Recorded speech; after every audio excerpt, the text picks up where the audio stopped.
Apakah kalian pernah bertanya dengan diri kamu sendiri atau teman-teman kamu, siapa sih orang terkaya di dunia? Enak banget gak sih jadi orang paling terkaya di dunia? Terus, pasti orang terkaya di dunia itu bisa beli apa aja yang mereka mau. Contohnya seperti iPhone yang terbaru, kapal siar yang sangat besar, atau mungkin pesawat jet pribadi. Nah, kalau kita berbicara tentang orang terkaya di dunia, pasti konversasi kita tidak akan jauh dari dua orang ini, Bill Gates dan Jeff Bezos. Dua tokoh dunia yang terus-menerus saling balapan untuk mendapatkan peringkat orang terkaya di dunia. Buat kalian yang gak gitu kenal, mereka itu siapa sih? Mr. Bill Gates adalah penemu atau co-founder untuk komputer program bernama Microsoft. Itu loh komputer sistem yang kamu orang pada pakai untuk main game di warnet, komputer-komputer yang ada di universitas kamu, di tempat kerja kamu, dan masih banyak lagi deh. Nah, sebuah fakta menarik. Pada tahun 2016, penduduk di dunia sudah mencapai 7,4 miliar orang, dan 16,2% dari penduduk di dunia memakai sistem Microsoft, dan terus bertambah sampai sekarang pastinya. Nah, untuk Jeff Bezos, dia adalah penemu atau co-founder dari online marketplace terbesar bernama Amazon. Sedikit seperti Tokopedia-nya Indonesia itu loh, tapi pastinya jauh lebih besar. Walau dua orang ini bukan teman dekat, mereka mempunyai beberapa kesamaan yang tidak disengaja. Pertama, mereka adalah seorang pengusaha teknologi dari Amerika Serikat. Kedua, mereka rupanya berasal dari kota yang bersamaan, yaitu di Seattle, dan bahkan mempunyai tempat tinggal yang berdekatan juga. Jadi sebetulnya kalau dilihat-lihat, profil mereka itu lumayan mirip. Tapi mereka pun mempunyai perbedaan yang cukup besar di kekayaannya mereka. Nah, kalau kalian cek online sekarang, siapa sih orang terkaya di dunia? Pasti akan banyak jawaban yang menunjuk Jeff Bezos sebagai orang terkaya di dunia karena net worth atau kekayaan bersihnya yang sudah mencapai 182 billion US dollar itu. Ya, kira-kira itu adalah 2 kuadriliun 675 triliun rupiah atau 2.675 triliun rupiah. Tetapi sesungguhnya, kekayaan mereka itu tidak bisa hanya dibanding dari net worth-nya mereka saja. Karena memang ada aspek-aspek tertentu lainnya yang berakumulasi untuk menilai kekayaan seseorang itu. Nah, untuk memulai diskusi ini, aku akan memberitahu kalian tentang pekerjaan utamanya kedua individu ini. Pertama, pekerjaan utama Bill Gates adalah sebagai ketua di Bill and Melinda Gates Foundation, yaitu adalah sebuah organisasi charity atau organisasi amal yang tujuan akhirnya kurang lebih membantu orang di dunia ini yang tidak begitu beruntung. Di tangan lain, Jeff Bezos bisa dibilang tidak terlalu tertarik untuk menaruh kakinya di lahan ini. Nah, jadi dipikir-pikir antara Bill Gates adalah tipe orang yang lebih beramal atau memang dia mempunyai uang yang jauh lebih banyak yang nganggur yang bisa dipakai sebagai donasi. Oke. Jadi hari ini di Ekonomia, kami akan memberi contoh dan membahas aspek-aspek apa yang mempengaruhi keseluruhan kekayaan seseorang itu.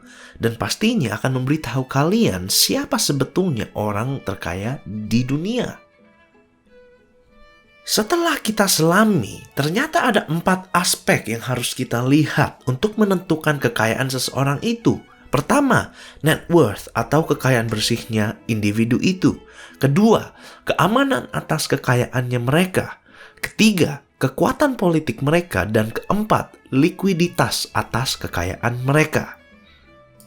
Nah, untuk membantu kalian mengerti penjelasan ini, akan sangat penting untuk mengetahui adanya 2 tipe perusahaan yang eksis dan paling umum di dunia, yaitu adalah perusahaan swasta atau perseroan terbatas dalam kurung sebuah PT dan perusahaan publik. Sebuah PT atau perusahaan swasta itu adalah perusahaan yang mempunyai liabilitas terbatas dan perusahaan-perusahaan ini tidak terdaftar di catatan bursa efek publik atau bursa saham publik. Ini artinya perusahaan ini tidak mempunyai saham yang bisa dibeli secara umum, dan ciri-ciri perusahaan swasta itu bermayoritas lebih kecil dibanding oleh perusahaan publik. Tapi pastinya karena mereka perusahaan swasta yang tidak tercatat di dalam daftar bursa efek publik, ada batasan-batasan tertentu yang mereka hadapi, seperti stabilitas dan likuiditas. Di tangan lain, perusahaan publik adalah sebuah perusahaan yang berada di catatan bursa efek publik, di mana saham perusahaan itu bisa dijual kepada umum dan dimiliki semua orang di dunia yang mempunyai keinginan dan kemampuan untuk membeli saham perusahaan itu. Nah, perusahaan publik itu tidak jauh dari Microsoft-nya Bill Gates dan Amazon-nya Jeff Bezos, yang pastinya mempunyai likuiditas yang jauh lebih baik daripada perusahaan-perusahaan swasta karena mereka bisa melikuidasi kekayaannya mereka itu menjadi nyata dengan cara menjual saham-sahamnya itu ke publik kapanpun mereka mau. Nah, sebuah fakta menarik lagi, di antara para billionaires di dunia, rupanya ada kelas-kelas yang berbeda di antara mereka. Iya, betul. Tidak semua billionaires di dunia itu ada di kelas yang bersamaan. Ada kelas-kelas berbeda di antara para billionaires di dunia, sama seperti adanya kelas-kelas berbeda di antara orang-orang biasa. Dan untuk Jeff Bezos, dia bisa dibilang bilioner yang berada di kelas lebih rendah dibandingkan oleh Bill Gates. Walaupun net worth atau kekayaan bersihnya Jeff Bezos di kertas itu lebih tinggi dibandingkan oleh Bill Gates. Untuk memperbandingkan kekayaan antara Bezos dan Gates, kita akan memulai dengan melihat caranya Bezos menginvestasikan kekayaannya itu. Oke, Jeff Bezos memang bisa dibilang salah satu orang terkaya di dunia atau memang orang terkaya di dunia seperti yang banyak dipercaya orang. Tetapi, hampir seluruh kekayaannya Mr. Bezos itu terikat di satu perusahaan tunggal, yaitu Amazon. Memang perusahaannya itu memang sangatlah besar, tetapi perusahaannya hanyalah tunggal. Perusahaan seperti Facebook yang dipunyai Mark Zuckerberg atau Amazonnya Jeff Bezos, mereka masih menaruh mayoritas dari kekayaan bersihnya di satu perusahaannya itu. Pastinya, mereka akan tetap dianggap sebagai orang yang sangat kaya raya. Kita tidak akan membantah itu. Dan walau demikian, pemilik perusahaan-perusahaan ini tetap bisa mendapatkan uang cash untuk diri mereka sendiri dengan menjual porsi hak milik perusahaannya itu dalam bentuk saham di bursa efek publik. Contohnya, jika Jeff Bezos ingin menarik 10 triliun rupiah per tahun dalam nilai cash, ya gitu deh untuk mendanai hobi-hobinya seorang bilioner, dari saham perusahaannya di Amazon, dia akan bisa melakukannya dengan cara menjual sahamnya itu di bursa efek publik atau bursa saham publik. Dan pastinya, akan banyak sekali peminat yang mau membeli sahamnya Amazon. Kenapa?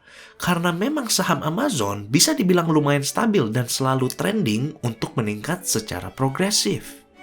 Tetapi walau demikian, rupanya masih ada beberapa limitasi untuk bilioner sekelas Mr. Bezos, yaitu mereka masih terkurung di dalam satu perusahaannya.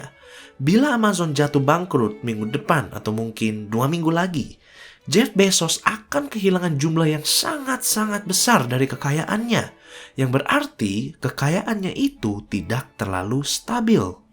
Ya, tapi secara keseluruhan, bilioner sekelas Bezos ini yang mempunyai perusahaan publik mempunyai nilai jual atau net worth yang lebih tinggi dibandingkan dengan billionaires yang hanya mempunyai perusahaan swasta.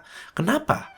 Karena mereka mempunyai fleksibilitas yang jauh lebih besar untuk melikuidasi kekayaannya yang tercatat di kertas dengan cara menjual sahamnya secara umum kepada siapa saja yang mau membelinya. Dan lebih lagi, pemilik perusahaan publik biasanya mempunyai kekuatan politik yang sangat kuat di negaranya karena mereka adalah seorang tokoh yang mempunyai jabatan yang sangat tinggi di perusahaannya yang bisa mempengaruhi ekonomi dunia. Contohnya, Pernah ada perang antar provinsi di Amerika untuk memperebutkan Amazon ketika Jeff Bezos sedang ingin membuka kantor pusat keduanya di Amerika Serikat. Karena mereka tahu di mana kantor pusat itu didirikan, ekonomi provinsi itu akan jauh lebih membaik. Cerita perusahaan ini lumayan menarik bukan? Tapi jangan lupa, kenyataannya perusahaan seperti Amazon ini dan Jeff Bezos itu sebetulnya tidak seaman atau secair level perusahaan bilioner seperti Bill Gates. Ingat dengan orang ini? Iya, Bill Gates. Dia bisa dibilang sebagai bilioner di kelas yang lebih tinggi dibandingkan oleh Bezos. Dan Bill Gates adalah salah satu individu yang namanya selalu tercatat dalam 5 orang terkaya di dunia sudah sejak tahun 1987. Untuk perbandingan, julukan Bill Gates sebagai bilioner itu sudah dia dapatkan sejak kelahiran presenter favorit kamu, mungkin Raffi Ahmad. Nah, nilai Microsoft sebagai perusahaan sudah naik 3 kali lipat di 4 atau 5 tahun terakhir ini, dan dengan otomatis juga secara spontan menarik pertumbuhan kekayaan Bill Gates. Untuk kalian yang penasaran, Bill Gates adalah seorang bilioner yang berkelas sangat-sangat nyaman, dan pastinya lebih nyaman dibandingkan dengan Jeff Bezos. Bill Gates tetap ada di level yang lebih tinggi di atas Jeff Bezos walaupun mayoritas kekayaannya Gates sudah tidak berada di Microsoft lagi. Bill Gates dengan istrinya Melinda Gates mempunyai perusahaan perseroan terbatas atau PT bernama Cascade Investment atau juga bisa disebut dengan The Gates Family Office yang beroperasi dengan eksklusif untuk menginvestasikan kekayaan Bill dan Melinda Gates. Perusahaannya ini telah berinvestasi di beragam macam industri dari perhotelan seperti Four Seasons Hotel, Ritz-Carlton, perusahaan transport umum, retail, mobil dealership, real estate, software and hardware, sampaikan nuclear power. Luar biasa bukan? Jadi ini memang sedikit berbeda dengan Bezos di mana dia menginvestasikan mayoritas dari kekayaannya di perusahaan tunggalnya yaitu Amazon. Nah, untuk Gates, semua investasinya ini telah memberi keuntungan kembali dengan jumlah yang sangat besar. Bukan hanya itu saja, karena dia melakukan diversifikasi ini, Bill Gates mempunyai investasi portfolio yang beraneka, yang berarti Bill Gates bisa dengan mudah untuk melikuidasi kekayaannya untuk menjadi uang cash dengan cara menjual saham-sahamnya di semua perusahaan investasinya tanpa mempengaruhi industri atau market individunya yang berpautan dengan perusahaannya. Nah, jadi ini sebetulnya adalah sebuah fantasi kebanyakan bilioner di era modern ini, yaitu membangun sebuah perusahaan yang menjadi sangat-sangat besar dan sukses, lalu menjual saham dari perusahaannya itu dengan pelan-pelan, dan menjadikan kekayaannya mereka itu yang tadinya hanya di kertas menjadi realitas. Oke, nah, akhirnya kita sekarang masuk ke diskusi terakhir kita, yaitu siapa sebenarnya orang terkaya di dunia. Nah, untuk memilih satu orang sebagai orang terkaya di dunia itu sangatlah sulit, karena billionaires terkaya di dunia itu biasanya lebih low-key, atau kata lain, mereka kadang tidak terlalu terkenal dan malah kadang kelihatan seperti orang biasa. Selamat datang di kelompok elite old money atau orang kaya lama yang kekayaannya jatuh sudah turun-menurun di keluarganya. Golongan mereka biasanya adalah anggota royalty atau kerajaan atau bangsawan yang jalur darah keluarganya tercatat sampai di sejarah dunia. Mereka biasa tidak memiliki sebuah perusahaan, tapi mereka mempunyai kekuatan untuk mengontrol sebuah negara dan kadang malah memiliki negara itu sendiri. Penasaran gak sih mereka itu siapa? Mereka adalah bangsawan dari Saudi Arabia, oligarks atau orang berkuasa dari Rusia, anggota kerajaan dari Inggris atau kaum ningrat dari Eropa. Individu-individu seperti mereka tidak akan tampil di ranking Forbes list untuk tokoh-tokoh dunia terkaya di dunia.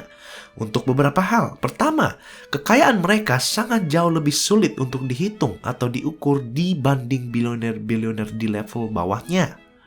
Hebatnya lagi, billionaires di level ini biasanya menjadi satu dengan pembendaharaan nasional yang langsung berhubungan dengan perusahaan-perusahaan nasional yang tidak sama sekali terbuka di publik untuk pembelian saham. Dan biasanya aktivitas kehidupan dan bisnis mereka cenderung tidak kelihatan di mata media atau publik.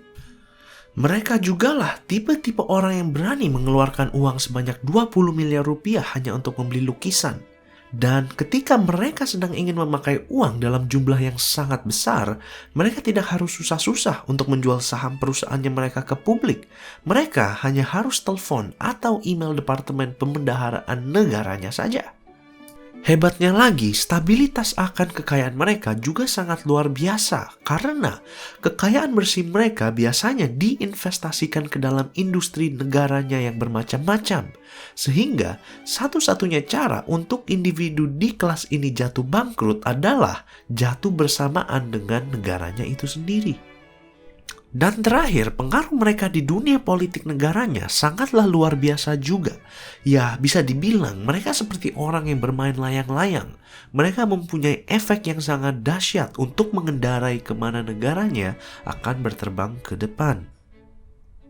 Nah, sekarang pasti semua ini akan sangat terasa mengagetkan untuk beberapa dari kamu. Tetapi kenyataannya, individu-individu di kelas kekayaan ini sangatlah diakui di lingkungan perbankan tertinggi di dunia. Dan mereka bisa mempunyai kemewahan yang sangat luar biasa ini tanpa mendapatkan sorotan dari publik. Terima kasih sebanyak-banyaknya untuk kalian yang sudah menonton video ini dari awal sampai akhir. Kami berharap kalian mendapatkan sebuah pelajaran yang baru dari video ini. Bila kalian ingin menonton video-video pengetahuan seperti ini lagi, kalian bisa subscribe channel ini agar mendapatkan notifikasi setiap kali kami membuat video baru. Sekali lagi, terima kasih dan sampai jumpa di berikutnya.